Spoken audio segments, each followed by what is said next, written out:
வணக்கம். நான் உங்க friend Jaya Srinivasan. Welcome to veggies recipe. வரக்கூடிய ஆடி ஆவணி மாதத்துல உள்ள ஃபெஸ்டிவல்ஸ்க்கான பிரசாதம் ரெசிபிஸ் நம்ம பார்த்துட்டு இருக்கோம்.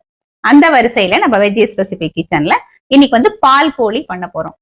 நம்ம வரலட்சுமி நோம்புக்கு ஆவணி ஆவட்டுக்கு கண்டிப்பா நம்ம போலி பண்ணுவோம். தேங்காய் போலி, பருப்பு போலி ஏதாவது பண்ணுவோம். ரெண்டுமே அடுத்தடுத்து வர்றதுனால ஒரு நாள் நம்ம தேங்காய் போலியோ இல்ல பருப்பு போலியோ பண்ணிக்கலாம். ஒரு நாளைக்கு வித்தியாசமா இந்த பால் போலியோ நம்ம பண்ணிக்கலாம். வரலட்சுமி நோன்பு வரக்கூடிய ஆகஸ்ட் 8ஆம் தேதி 2025 வருது. அடுத்த நாள் ஆவணி ஆவட்டம். இந்த ஆவணி ஆவட்டோட டேட் சில பேருக்கு மாறும். இந்த ரெண்டு பண்டிகையிலுமே நம்ம போலி பண்ணாம இருக்கவே முடியாது. வரலட்சுமி நோம்புக்கு கண்டிப்பா அம்பாளுக்காக நம்ம பண்ணுவோம்.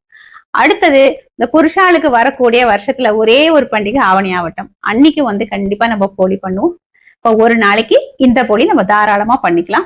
இது பண்றது ரொம்ப ஈஸியா இருக்கும். நல்லா சாஃப்டாவும் டேஸ்டாவும் ஜூசியாவும் இருக்கும். அதே நேரம் நல்ல ரிச்சான போலி அப்படின்னு சொல்லலாம். ஃபர்ஸ்ட் டைம் சேனலை பாக்குறீங்கன்னா ப்ளீஸ் சப்ஸ்கிரைப் பண்ணுங்க. பெல் ஐகானை கிளிக் பண்ணி ஆல் ஆப்ஷன் கொடுத்துட்டீங்கன்னா நான் போடக்கூடிய எல்லா வீடியோஸும் குவிக்கா உங்களுக்கு ரீச் ஆகும். வாங்க ஈஸியா இந்த டேஸ்டியான பால் போலி எப்படி பண்றதுன்னு பார்க்கலாம்.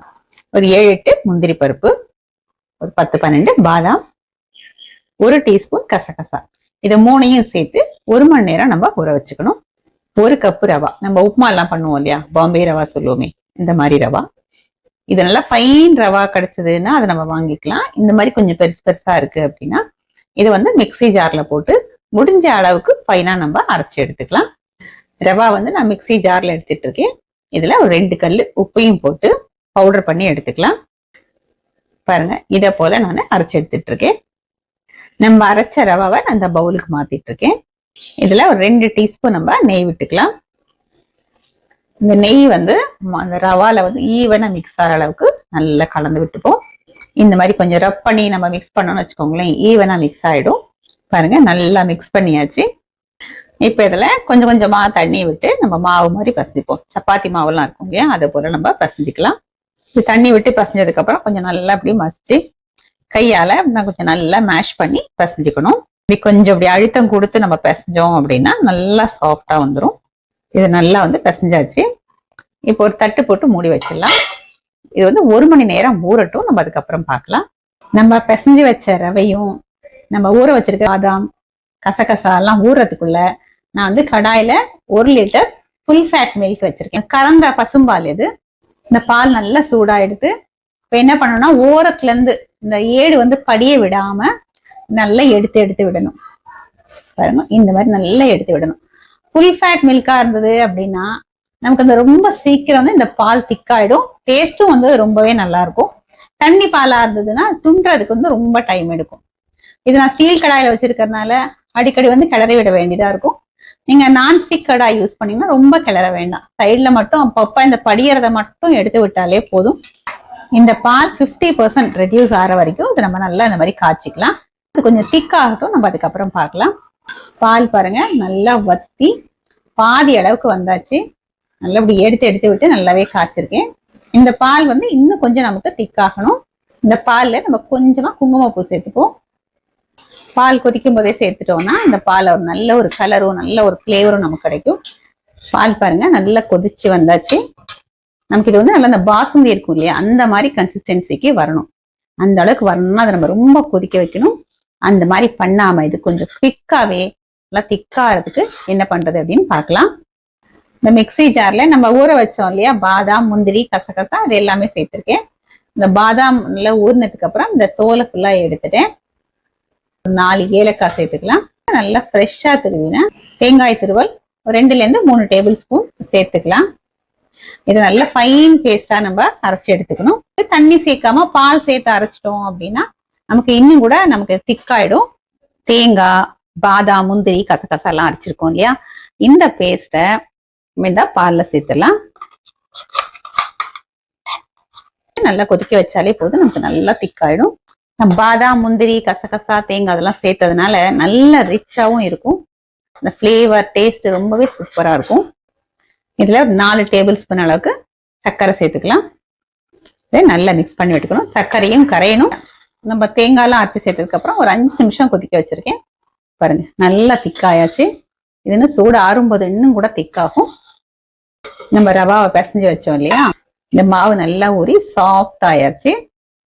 இதை நம்ம இப்ப கையால வந்து நல்லா அப்படி இழுத்து பிசைஞ்சாலும் பிசைஞ்சிக்கலாம்.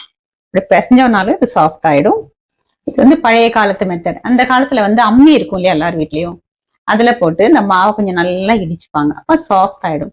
நம்ம எல்லாம் இந்த இஞ்சி தட்டுறதுக்கெல்லாம் சின்ன உரல் வச்சிருப்போம் இல்லையா, அதுல கூட நம்ம இடிச்சுக்கிட்டோம் அப்படின்னா இது நல்லா சாஃப்ட் ஆயிடும். பால் போலி வந்து ரொம்ப நல்லா வரும். இந்த உரல்ல வந்து ஒட்டாம இருக்கிறதுக்காக நான் லேசா நெய் அப்ளை பண்ணியிருக்கேன். இதை நல்லா திருப்பி திருப்பி விட்டு ஒரு 5 நிமிஷத்துக்கு நல்லா இடிச்சோன்னு வச்சுக்கோங்களேன், ரொம்ப சாஃப்டா இருக்கும். இந்த மாதிரி இடிக்க முடிஞ்சா இடிச்சுக்கலாம், இல்ல கையால வந்து நல்லா இழுத்து பிசைஞ்சாலும் பிசைஞ்சுக்கலாம். ஒரு 2-3 நிமிஷம் இடிச்சதுலயே இந்த மாவு வந்து நல்லா சாஃப்ட் ஆயாச்சு. பாருங்களேன், நம்ம சப்பாத்தி மாவு எல்லாம் பிசைஞ்சா எப்படி இருக்கும் அந்த அளவுக்கு நல்லா சாஃப்டா வந்திருக்கு. இப்ப இந்த மாவை சின்ன சின்ன உருண்டையா நம்ம அப்படி பண்ணி எடுத்துக்கலாம். அதுக்கப்புறம் சின்ன சின்னதா பூரியும் நம்ம இதுல பண்ணிக்கலாம். எல்லாத்தையும் இந்த மாதிரி சின்ன சின்ன பால்ஸா வந்து நான் உருட்டி வச்சிருக்கேன். இது நம்ம பூரி மாதிரி பண்ணி எடுத்துக்கலாம். ஒட்டாம இருக்கிறதுக்காக லேசா வந்து நெய் அப்ளை பண்ணிருக்கேன். இது நம்ம பூரி மாதிரி பண்ணிக்கலாம்.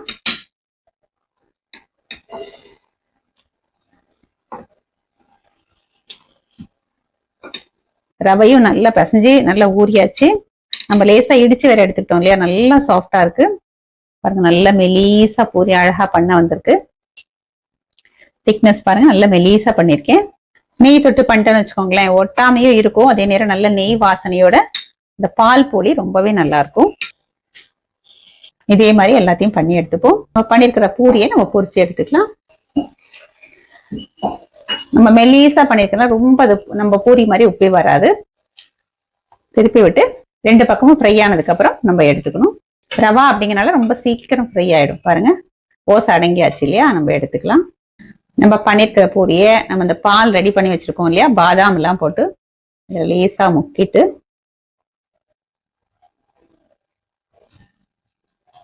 அதுக்கப்புறம் நல்லா அப்படி ஃபில்டர் பண்ணி எடுத்துக்கலாம்.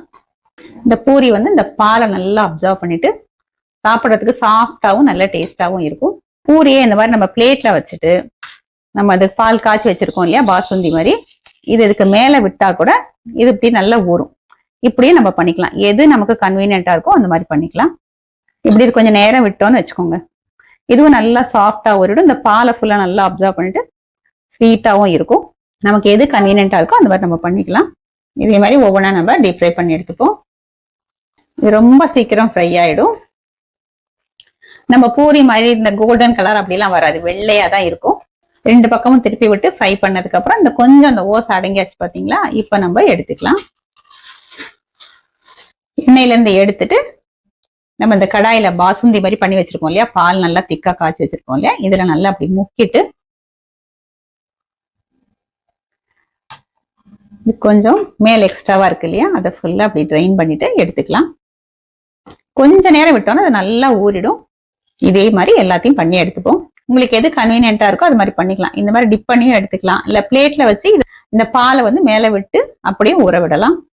பால் போலி பாருங்க, நல்லா சாஃப்டா ஜூசியா அப்படியே வாயில போட்டாலே கரையும், அந்த அளவுக்கு ரொம்பவே நல்லா இருக்கும். நல்லா ரிச்சாவும் இருக்கும் சாப்பிட்றதுக்கு. குழந்தைங்கள்ல இருந்து பெரியவங்க வரைக்கும் அத்தனை பேருக்குமே பிடிக்கும். பாருங்க எந்த அளவுக்கு சாஃப்டா இருக்கு, நல்ல மெத்து மெத்துன்னு ரொம்பவே அருமையா இருக்கு. பால் வந்து நல்லா காய்ச்சி அதுல நல்லா ட்ரை ஃப்ரூட்ஸ் எல்லாம் போட்டு அதுல டிப் பண்ணி எடுத்துருக்கிறதுனால நல்லா வாசனையாவும் இருக்கும், சாப்பிட்றதுக்கு செம்ம டேஸ்டா இருக்கும். பால் போலி ரொம்ப குவிக்கா ஈஸியா பண்ணிட்டோம். நல்லா கம கமன்னு கிச்சனே வந்து நல்லா வாசனையா இருக்கு. பால் போலியை சுவாமிக்கு நைவேத்தியம் பண்ணியாச்சு. வாங்க பிரசாதம் எடுத்துக்கலாம். இந்த பால் போலி பிரசாதம் நம்ம எடுத்துக்கலாம். ஆக்சுவலா ஒரிஜினலா பார்த்தோம்னா இந்த பால் போலியை ரவால தான் பண்ணணும். நம்ம இன்னைக்கு ரவால தான் பண்ணிருக்கோம். இருந்தாலும் மைதா மாவுல பண்ணலாம், இல்ல கோதுமை மாவுல பண்ணலாம், இல்ல மைதா கோதுமை மாவுல பண்ணும்போது அதுல கொஞ்சம் ரவையும் சேர்த்து கூட பண்ணலாம். நம்ம இன்னைக்கு வெறும் ரவால பண்ணிருக்கோம். பிரசாதம் எடுத்துக்கலாம். ஃபர்ஸ்ட் கிளாஸா இருக்கு, அப்படியே வாயில வெண்ணெய் மாதிரி கரையுது. பாலை வந்து ரிச்சா நம்ம பாதாம் முந்திரி எல்லாமே சேர்த்திருக்கோம். பாலையும் வந்து நல்லா அப்படியே சுண்டா நம்ம காய்ச்சிருக்கோம். அதை ஃபுல்லாத்தையும் இந்த பூரி வந்து நல்லா அப்சர்வ் பண்ணிட்டு நல்லா வாசனையா டேஸ்டா சாஃப்டா இருக்கு. இந்த போலி பண்றதுக்கு நமக்கு ரொம்ப டைம் எடுக்காது. ஏன்னா நம்ம இன்னைக்கு ஒரு ட்ரிக் ஒன்று ஃபாலோ பண்ணிருக்கோம். ஃபுல்லா அந்த பாலை தானாவே சுண்ட விட்டோம்னா ரொம்ப நேரம் எடுக்கும். ஆனா அது டக்குன்னு பால் சுண்டுறதுக்காக நம்ம பாதாம் முந்திரி கசகசா தேங்காய் எல்லாம் அரைச்சி விட்டதுனால ரிச்சாவும் இருக்கு, ரொம்ப சீக்கிரம் திக்காயாச்சு. இந்த பூரி பொரிச்சு நம்ம அதுல போட்டு எடுத்தோம் இல்லையா, அப்படி இல்லாம அதை நீங்க அப்படியே பாயசமா கூட நீங்க கன்வெர்ட் பண்ணிக்கலாம், அதுவும் ரொம்ப நல்லா இருக்கும். இந்த பால்ல நம்ம கொஞ்சமா குங்குமப்பூ சேர்த்ததுனால நல்ல வாசனையாவும் இருக்கு, நல்ல ஒரு அழகான கலரும் கொடுத்துருக்கு.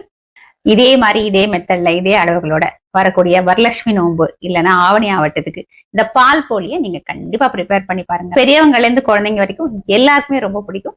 நீங்க ட்ரை பண்ணி பார்த்துட்டு எப்படி வந்ததுன்னு கமெண்ட்ல சொல்லுங்க. லைக் பண்ணுங்க, உங்க ஃப்ரெண்ட்ஸ் அண்ட் ஃபேமிலில ஷேர் பண்ணுங்க. புது ரெசிபியோட நாளைக்கு நான் உங்களை மீட் பண்றேன். தேங்க்ஸ் ஃபார் வாட்சிங்.